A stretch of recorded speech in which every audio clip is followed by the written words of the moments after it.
And we're back. What's up, motherfuckers? Welcome back to High Crime, a show where I get very stoned and talk about a fucked up serial killer. Something for your mind. Something for It's been a while. I feel like I say that before every episode. Maybe I need to do these more. I'm so stoked for today. Ooh, I'm back, bitches! I'm gonna go with a Hush gummy. It's a hybrid, and I haven't taken an edible in a while. I'm gonna go with 10, because that's all it takes. These are really stale. Alright, guys. See you in an hour. for your mind. He fell. Perfect. Okay. Yeah, I'm high. Okay. Oh, I'm so excited for today's guy. Today, we're going to be covering David Berkowitz, aka the son of Sam. Did any of that sound right? Davy B. In 1976 and 1977, David Berkowitz terrorized the city of New York with random shootings. Okay, so Richard David Falco was born on June 1st, 1953. His mother, Betty, was dating a guy named Kevin? That can't be right. Okay, his mother was married to a man named Tony, but when he left her for another woman, she started dating a married man. And we've all been there. So Betty and Tony already had a child. So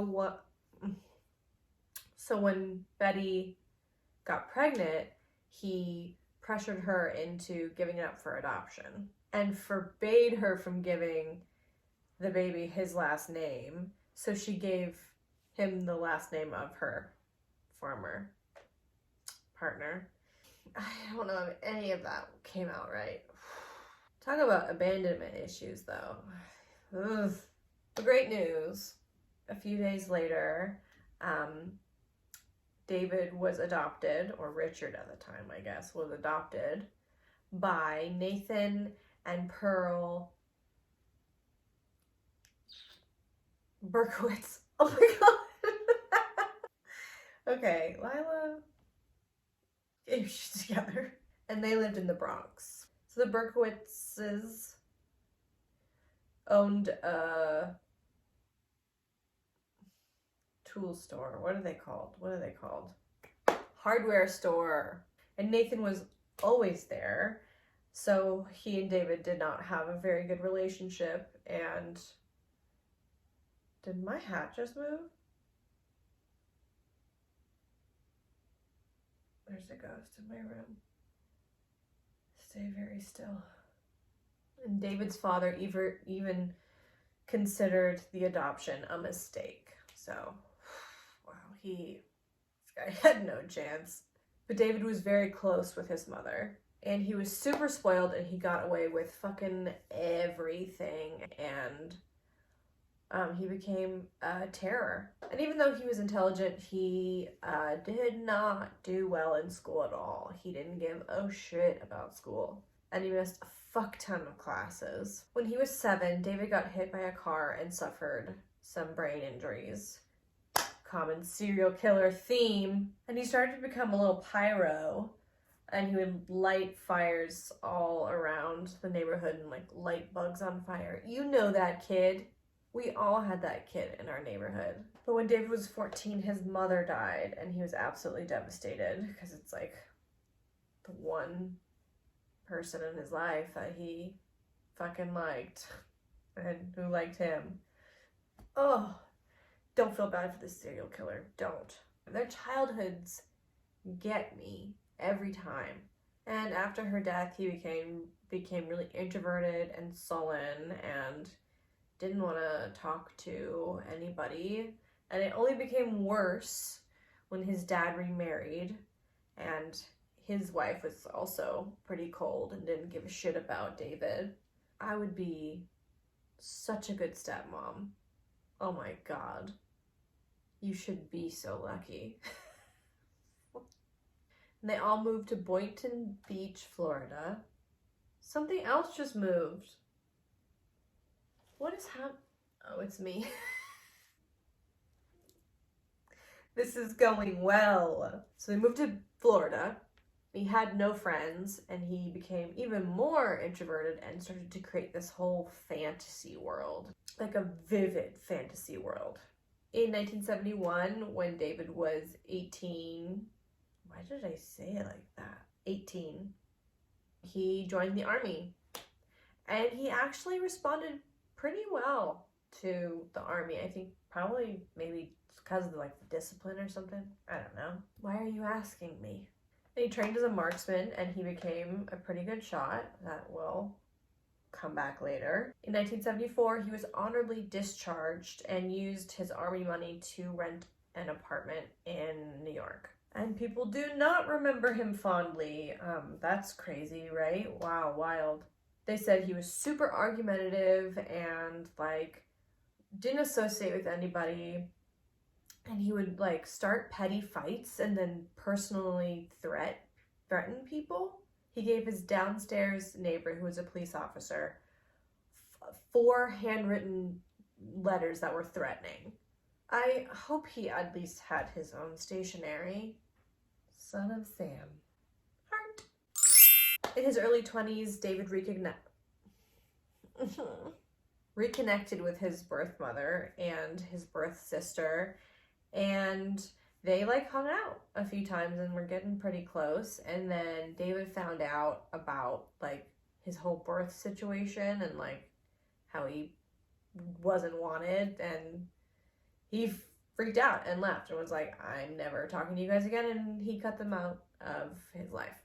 So from there he developed like a pretty deep hatred of women. And after this, in 1974, he started lighting fires again. Over the next 3 years, he would light over 1,500 fires throughout Brooklyn.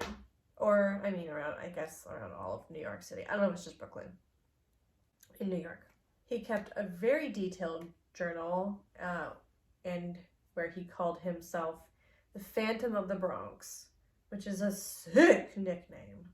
In 1975, I just want to go to bed. In 1975, he found a new love, the occult. And after reading the Satanic Bible by Anton LaVey, who was the founder of the Church of Satan, David was convinced he was being controlled by evil spirits. Who isn't? Who isn't being controlled by evil spirits? You're not special.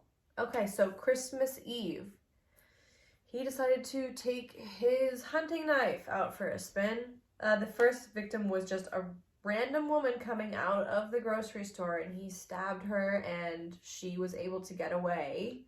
And then he found Michelle, who was I think 15 or 16, stabbed her 6 times. She was able to get away. This is about to fall. I hear it. 1976, David moved to Yonkers. What up? 10708. I think that's what it is. I don't remember. Sorry, I went to school. Don't look at me. And his landlord? Yeah. His landlord owned a dog that barked incessantly. David later claimed that this dog was possessed by the devil, and his barking was actually Satan telling him to murder. The dog also gave him his nickname Son of Sam because the dog's owner's name was Sam. I think that's right. We'll see. And he would sign his absolutely insane letters that he would send to New York newspapers with Son of Sam. Heart. So the barking was driving him bonkers. Bonkers and Yonkers. The JVB story.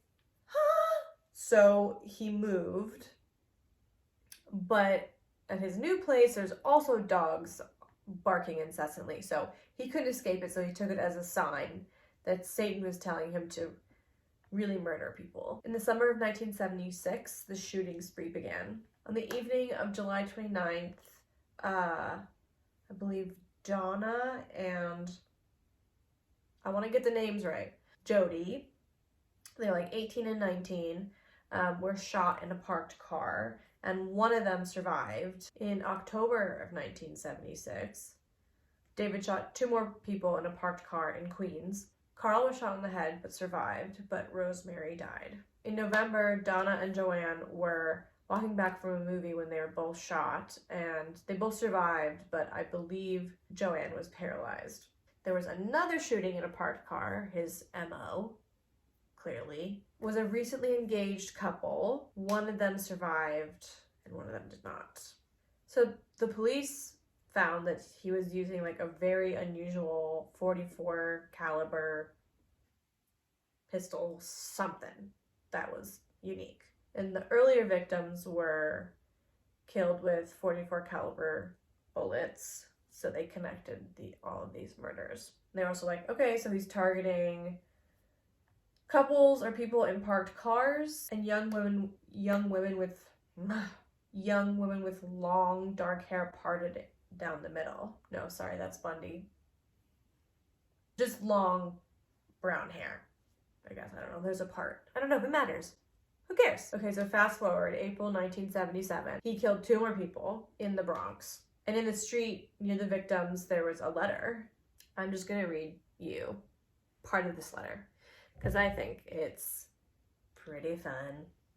I am deeply hurt by your calling me a woman hater. Woman is spelled W-E-M-A-N. I am not, but I am a monster. I am the son of Sam. I am a little brat. Ooh. When Father Sam gets drunk, he gets mean. He beats... Oh my god. This is not good. Fantastic. When Father Sam gets drunk, he gets mean. He beats our family. Sometimes he ties me up to the back of the house. Other times he locks me in the garage. Sam loves to drink blood.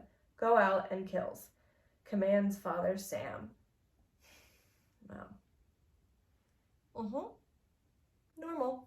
Fast forward again to May. The New York Daily News columnist Jimmy Breslin received some letters from David. A week later, they published the letters only after consulting with the police and agreeing to withhold parts of the letters. And I'm going to read this letter as well because I think it's also pretty fun. I feel so 30 right now. This whole situation is not good. Okay. Hello from the gutters of NYC, which are filled with dog manure, vomit, stale wine, urine, and blood. Hello from the sewers of NYC, which swallow up these delicacies when they are washed away by the sweeper trucks. Hello from the cracks in the sidewalks of NYC, and from the ants that dwell in these cracks and feed in the dried blood of the dead that has settled into the cracks. Poetry. So Breslin tried to get Berkowitz to turn himself in, but he didn't listen and killed again in July. This time he struck in Brooklyn. Stacy and Robert, who were both 20, I believe, were both shot in the head as they sat in a parked car. Stacy died, but Robert survived. And Stacy and Robert were his last victims. The night of the shooting, a woman said she saw Berkowitz getting a parking ticket, throwing away a parking ticket on his Ford Galaxy or something like that. Something Galaxy, which I'm sure was an elegant car. And they looked up the ticket and they saw that it was issued to David Berkowitz. So the cops searched his car and they found a 44 caliber pistol, whatever, and maps of the crime scenes. Boom. Got your ass. And he was arrested outside of his apartment. And the first thing he said was, "What took you so long?" This fucking guy. I want to punch him. I want to punch him right in the mouth. And he was given 6 life sentences. When he was in jail, though, he was even more nuts. And his nickname was David Berkowitz. If they're calling you Berserk in prison, no. He also claimed that he made the whole Satan dog thing up. He also said that he wasn't acting alone and that he was part of an occult group that sacrificed animals, and he wasn't the only son of Sam Shooter. That's a whole other thread that we won't pull on right now, but it's pretty extensive. And he's now, I think, around 67 years old, still kicking it in NYC.